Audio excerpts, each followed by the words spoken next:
Jesus says, "My organs were not exempted from suffering, not one of them, suffocation and cough for my lungs, contused by the cruel scourging, and suffering from edema because of the position on the cross.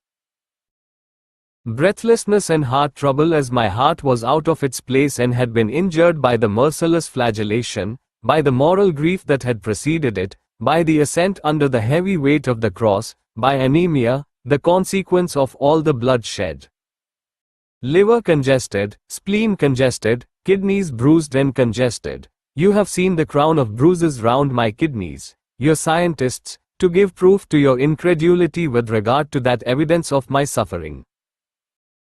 Which is the shroud? Explain how the blood, the cadaveric perspiration and the urea of an over-fatigued body, when mixed with the spices, can have produced that natural drawing of my dead tortured body.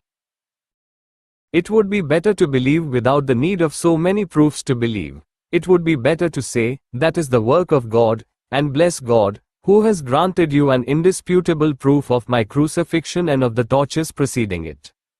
But as now you are no longer able to believe with the simplicity of children, but you need scientific proofs, how poor is your faith, that without the support and the spur of science cannot stand up straight and walk.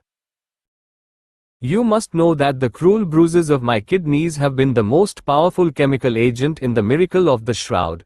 My kidneys, almost crushed by the scourges, were no longer able to work. Like those of people burned by fire, they were unable to filter, and urea accumulated and spread in my blood, in my body, bringing about the sufferings of uremic intoxication and the reagent that oozed out of my corpse and fixed the impression on the cloth.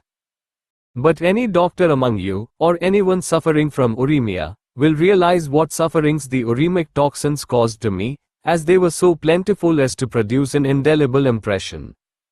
Thirst. What a torture thirst, and yet you have seen it. Among so many, there was not one who gave me a drop of water. From the supper onwards, I had no refreshment, and fever, sunshine, heat, dust, loss of blood, made your Savior so thirsty.